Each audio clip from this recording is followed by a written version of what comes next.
Hello बच्चों, कैसे हैं आप सब। आज हम एक बहुत इम्पोर्टेंट चैप्टर शुरू करने जा रहे हैं। What is democracy, why democracy. हम अक्सर सुनते हैं कि India is a democratic country, लेकिन क्या आपने कभी सीरियसली सोचा है कि डेमोक्रेसी का एक्चुअल मीनिंग क्या होता है, और आखिर दुनिया के अधिकांश देशों ने डेमोक्रेसी को ही क्यों अडॉप्ट किया है। इस चैप्टर में हमारा उद्देश्य केवल डेमोक्रेसी की डेफिनेशन याद करना नहीं है, बल्कि यह समझना है कि एक डेमोक्रेटिक गवर्नमेंट की पहचान क्या होती है। यानी इस एक्सप्लेनेशन के बाद इस चैप्टर के अंत तक आप खुद पहचान सकेंगे कि कौन सी गवर्नमेंट डेमोक्रेटिक है और कौन सी नॉन डेमोक्रेटिक। चलिए अब इसके हम बेसिक आइडिया को समझते हैं। चलो एक सिंपल बात समझिए। हर डेमोक्रेसी में गवर्नमेंट को पीपल चुनते हैं। रूलर्स खुद पावर में नहीं आते, उन्हें सिटीजन्स वोट देकर इलेक्ट करते हैं। किसमें? डेमोक्रेसी में। इसी आधार पर डेमोक्रेसी की सिंपल डेफिनेशन दी जाती है। Democracy is a form of government in which the rulers are elected by the people. Simple words में, डेमोक्रेसी वह गवर्नमेंट है जिसमें लीडर्स को पीपल वोट देकर चुनते हैं। क्लियर है? इजी एग्जांपल समझिए। मान लीजिए आपकी क्लास में मॉनिटर चुनना है। ठीक है जी। अगर टीचर खुद किसी स्टूडेंट को मॉनिटर बना दे तो यह डेमोक्रेटिक सिस्टम नहीं होगा। क्यों? लेकिन अगर पूरी क्लास वोटिंग करके मॉनिटर चुने तो यह डेमोक्रेसी जैसा सिस्टम होगा। ठीक इसी तरह कंट्री में भी सिटीजन्स वोट देकर अपने लीडर्स को चूज करते हैं। चलो इनको कुछ रियल वर्ल्ड के एग्जांपल से समझते हैं कि कहाँ वोटिंग होकर के लोग लीडर्स को चुनते हैं और कहाँ नहीं। तो आपको क्लियर होगा कि कहाँ डेमोक्रेसी है और कहाँ पर नहीं। अब दुनिया के कुछ एग्जांपल्स देखते हैं। म्यांमार में आर्मी रूलर्स पावर में आए, लेकिन उन्हें पीपल ने इलेक्ट नहीं किया था, इसलिए डेमोक्रेसी नहीं थी। चिली में पिनोसे, वो एक डिक्टेटर था जिसे पीपल ने वोट देकर नहीं चुना था, इसलिए हम कह सकते हैं कि यार वहां पे भी डेमोक्रेसी नहीं थी। क्योंकि डेमोक्रेसी का तो रूल है कि लोग वोट दे करके अपने लीडर को चुनेंगे। सऊदी अरेबिया में किंग रूल करता है और रूलर रॉयल फैमिली में जन्म के कारण बनता है, इलेक्शन से नहीं। इसलिए यह भी डेमोक्रेटिक सिस्टम नहीं है। इस एग्जाम्पल से हमें पहला क्लियर आइडिया मिलता है बच्चों कि डेमोक्रेसी में इलेक्शन होना जरूरी है, लीडर्स पीपल द्वारा चुने जाने चाहिए। लेकिन यहाँ एक बहुत इंपॉर्टेंट बात समझनी है। केवल इलेक्शन होना ही डेमोक्रेसी के लिए इनफ नहीं है। कुछ कंट्रीज में इलेक्शन तो होते हैं, लेकिन इलेक्शन फ्री और फेयर नहीं होते। इसलिए डेमोक्रेसी को सही तरीके से समझने के लिए हमें उनके फीचर्स को गहराई से समझना होगा। इसलिए डेमोक्रेसी को सही रूप से ऐसे समझ सकते हैं कि democracy is A government in which rulers are freely and fairly elected by the people। यही डेमोक्रेसी को समझने की शुरुआत है। ठीक है, अब आगे चलते हैं। तो अभी इस डेमोक्रेसी को समझने के लिए हमें उसके फीचर्स को समझना बहुत जरूरी है।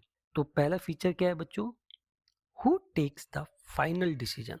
बच्चों एक सिंपल सिचुएशन से शुरू करते हैं।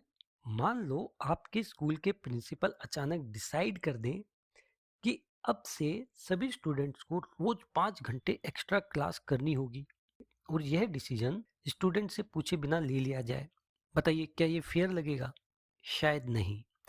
क्योंकि जिन लोगों पर डिसीजन का असर पड़ रहा है उनकी राय भी इंपॉर्टेंट होनी चाहिए ना। यहीं से डेमोक्रेसी का एक बहुत इंपॉर्टेंट आइडिया शुरू होता है। क्या बेसिक प्रिंसिपल है डेमोक्रेसी का?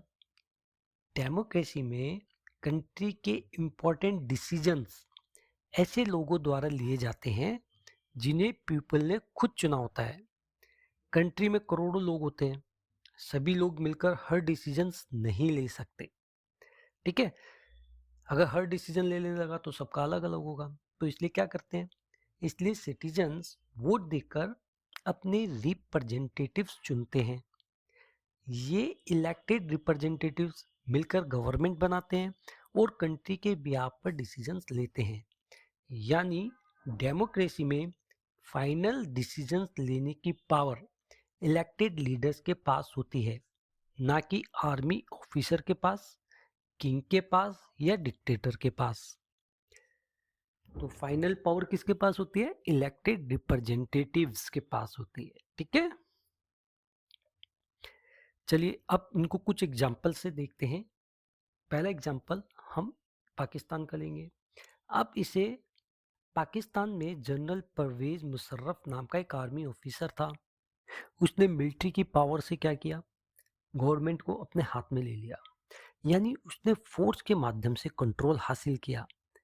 पीपल ने उसे वोट देकर चूज नहीं किया था। बाद में इलेक्शंस और रेफरेंडम भी कराए गए, लेकिन रियल डिसीजन मेकिंग पावर उसी के पास रही। इसका मतलब क्या हुआ? इलेक्शन होने के बावजूद फाइनल अथॉरिटी इलेक्टेड रिप्रेजेंटेटिव्स के पास नहीं थी। इसलिए उस समय पाकिस्तान को ट्रू डेमोक्रेसी नहीं माना गया। इससे डेमोक्रेसी की पहली और सबसे important features in a democracy, the final decision making power rests with those elected by the people. यानी कि पीपल लीडर्स को इलेक्ट करते हैं और वही इलेक्टेड लीडर्स फाइनल डिसीजंस लेते हैं। अगर रियल पावर किसी नॉन इलेक्टेड पर्सन के पास हो तो सिस्टम डेमोक्रेटिक नहीं माना जाएगा। डेमोक्रेसी का मतलब केवल इलेक्शन नहीं है, बल्कि इलेक्टेड लीडर्स के पास रियल पावर होना है। ठीक है, ये नहीं कि आप कि इलेक्शन भी हो गए लेकिन पावर उस बंदे के पास नहीं है जिसको हमने इलेक्ट किया था, तो ये डेमोक्रेसी में नहीं आएगा। ठीक है, चलिए अब सेकंड फीचर देखते हैं, that is free and fair elections. Democracy must be based on free and fair elections. अब यहाँ एक बहुत इंपॉर्टेंट बात समझनी है बच्चों, केवल इलेक्शन होना ही डेमोक्रेसी के लिए इनफ नहीं है। इलेक्शन फ्री और फेयर भी होना चाहिए। फ्री इलेक्शन का क्या मतलब है? फ्री इलेक्शन का मतलब है कि पीपल को सच में यह फ्रीडम हो कि वे अपनी पसंद के कैंडिडेट को वोट दे सकें। अगर पीपल के पास रियल चॉइस ही ना हो तो इलेक्शन केवल नाम का ही इलेक्शन रह जाएगा ना, कि भाई जबरदस्ती आपको कहा जा रहा है कि हाँ वोट दो, आपके पास कोई ऑप्शन ही नहीं है। तो तो ये भी डेमोक्रेसी नहीं है। चलिए अब एक एग्जांपल हम चाइना का लेकर के समझते हैं कि फ्री और फेयर इलेक्शंस क्या हैं। चाइना में इलेक्शंस होते हैं, ठीक है, लेकिन इलेक्शन लड़ने से पहले कैंडिडेट्स को रूलिंग पार्टी यानी चाइनीज कम्युनिस्ट पार्टी की अप्रूवल लेनी पड़ती है। इसका मतलब क्या हुआ? पीपल केवल उन्हीं कैंडिडेट्स में से वोट कर सकते हैं जिन्हें गवर्नमेंट अलाउ करती है। यानी वोटर के पास रियल चॉइस नहीं है। इसलिए ऐसे इलेक्शन को ट्रूली फ्री इलेक्शन नहीं माना जाता। सेकंड एग्जांपल मैक्सिको का लेते हैं। अब मैक्सिको का एग्जांपल देखो बच्चों, मैक्सिको में कई वर्षों तक पीआरआई यानी इंस्टीट्यूशनल रिवॉल्यूशनरी पार्टी लगातार इलेक्शन जीतती रही। समस्या जीतने में नहीं थी, बल्कि इलेक्शन के तरीके में थी। इलेक्शन जीतने के लिए अनफेयर मेथड यूज किए जाते थे, और वो कौन कौन से थे? गवर्नमेंट एम्प्लॉयज पर प्रेशर डाला जाता था, टीचर्स वोटर को इन्फ्लुएंस करते थे, मीडिया अपोजिशन पार्टीज को इंपॉर्टेंस नहीं देता था, पोलिंग बूथ्स लास्ट मोमेंट पर बदल दिए जाते थे। पीपल वोट तो दे रहे थे, लेकिन इलेक्शन ऑनेस्टली कॉम्पिटिटिव नहीं था। इससे हमें एक बहुत इंपॉर्टेंट बात समझ आती है बच्चों। इलेक्शन तभी डेमोक्रेटिक होता है जब वोटर के पास रियल चॉइस हो। फ्री एंड फेयर इलेक्शन में पीपल फ्रीली वोट दे सकें, डिफरेंट पार्टीज कंटेस्ट कर सकें, कंपटीशन जेन्युइन हो और सबसे इंपॉर्टेंट, रूलिंग पार्टी चुनाव हार भी सकती हो। अगर रूलर्स कभी हार ही नहीं सकते तो डेमोक्रेसी केवल नाम की रह जाती है। तो सेकंड फीचर के बारे में हम ये कह सकते हैं बच्चों कि a democracy must be based on free and fair elections where those currently in power have a fair chance of losing। यानी डेमोक्रेसी में इलेक्शन ऐसा होना चाहिए जिसमें गवर्नमेंट ऑनेस्टली हार भी सकती हो। यही ट्रू डेमोक्रेटिक इलेक्शन की पहचान है। समझ रहे हो? अब थर्ड फीचर समझते हैं, one person one vote one value. इसका सिंपल मीनिंग है, डेमोक्रेसी में हर अडल्ट सिटीजन्स को वोट देने का इक्वल राइट होता है और हर वोट की इक्वल वैल्यू होती है। अब यहाँ इक्वलिटी क्या है वही वोटिंग के अंदर? मान लीजिए आपकी क्लास में मॉनिटर इलेक्ट करना है। अगर टीचर कहे कि कुछ स्टूडेंट्स का वोट 2 मार्क्स का होगा और कुछ स्टूडेंट्स का वोट केवल 1 मार्क का, तो क्या ये फेयर लगेगा?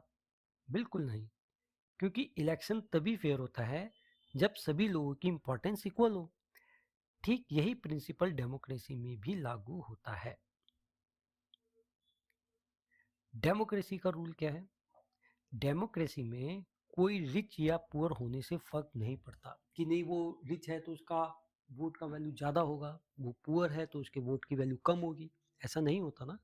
इक्वल वोट की इंपॉर्टेंस होती है। एजुकेटेड या अनएजुकेटेड होने से भी फर्क नहीं पड़ता कि भाई एजुकेटेड पर्सन है तो उसके वोट की वैल्यू ज़्यादा है, अनएजुकेटेड है तो उसके वोट की वैल्यू कम है। ऐसा भी नहीं है। मेल या फीमेल होने से भी फर्क नहीं पड़ता कि भाई मेल के वोट को ज़्यादा इंपॉर्टेंस दी जाए, फीमेल के वोट को कम इंपॉर्टेंस दी जाए। ऐसा भी नहीं है। हर सिटीजन का वोट इक्वल वैल्यू रखता है। यही डेमोक्रेसी में इक्वालिटी का आधार है। ठीक, चलो कुछ एग्जांपल्स लेते हैं वर्ल्ड के कि भाई पूरा वर्ल्ड है, पूरे देश, पूरे संसार में इलेक्शंस होते हैं, कहाँ डेमोक्रेसी है, कहाँ इस तरीके का वोट के अंदर इक्वालिटी है। अब वो समझते हैं। हर वोट की वैल्यू इक्वल हो, हिस्ट्री में हमेशा ऐसा नहीं था। सऊदी अरेबिया में 2015 तक वीमेन को वोट देने का राइट ही नहीं था। एस्टोनिया में कुछ माइनॉरिटीज ग्रुप्स के लोगों के लिए वोटिंग डिफिकल्ट बना दी गई थी।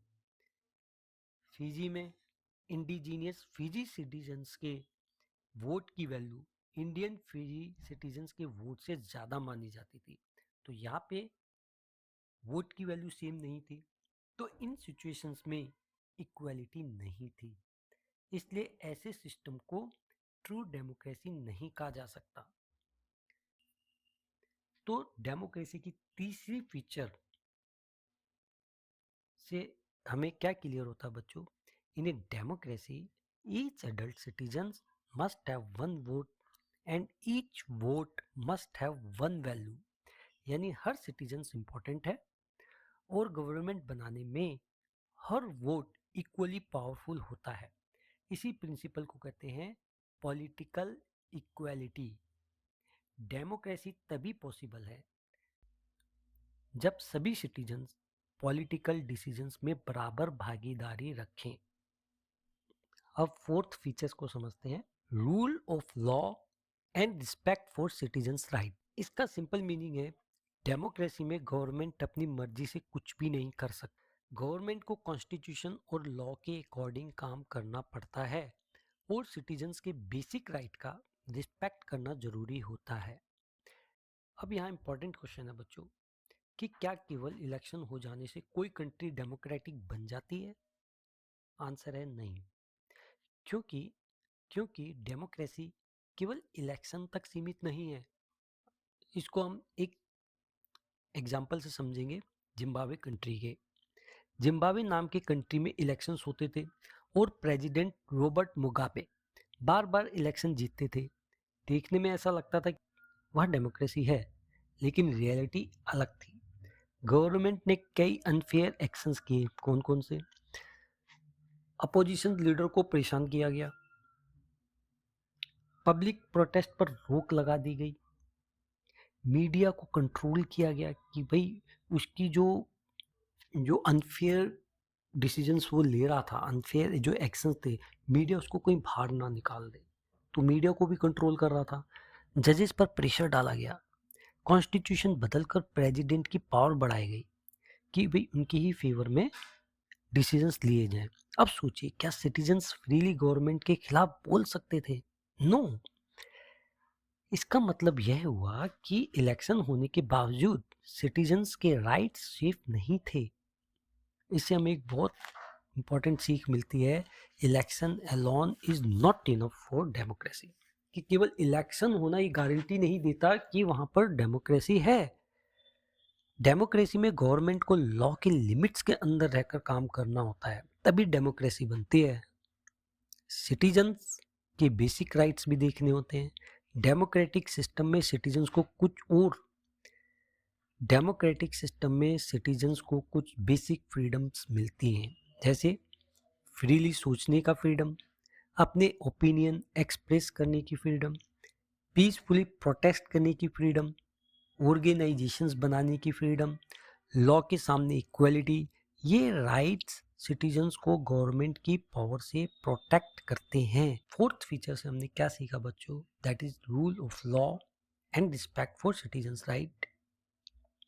कि a democratic government rules within limits set by constitutional law and citizens rights.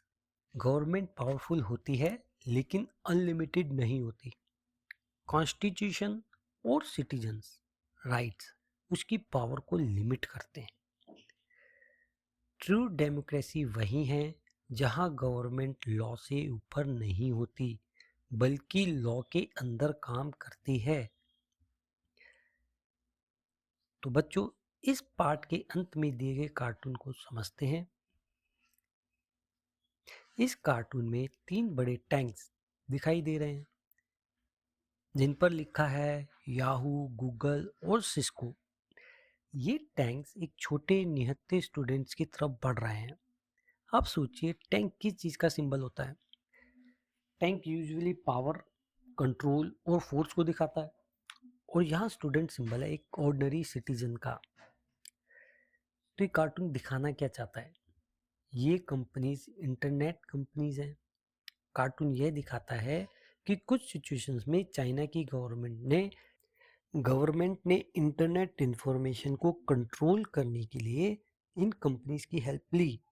यानी सिटीजन्स क्या देख सकते हैं, क्या पढ़ सकते हैं और क्या एक्सप्रेस कर सकते हैं, यह गवर्नमेंट कंट्रोल कर रही थी।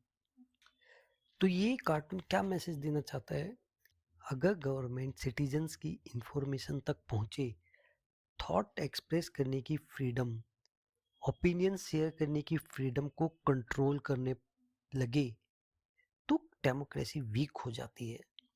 डेमोक्रेसी में सिटीजन्स को फ्रीली सोचने, बोलने और इंफॉर्मेशन एक्सेस करने का राइट होना चाहिए। अगर गवर्नमेंट टैंक्स की तरह पावर यूज करके फ्रीडम को सप्रेस करे, कंट्रोल करे, तो यह ट्रू डेमोक्रेसी नहीं कहलाती। अभी तक हमने क्या समझा? डेमोक्रेसी की चारों इसेंशियल फीचर्स हमने समझ लिए। इंपॉर्टेंट डिसीजंस इलेक्टेड लीडर्स लेते हैं, इलेक्शंस फ्री और फेयर होते हैं, every adult citizen has one vote with equal value, government constitution और सिटीजन्स राइट्स के लिमिट में काम करती है। इन सभी फीचर्स को मिलाकर ही डेमोक्रेसी की रियल आइडेंटिटी बनती है। यानी डेमोक्रेसी केवल इलेक्शन का सिस्टम नहीं है, बल्कि पावर, इक्वालिटी और फ्रीडम का बैलेंस सिस्टम है।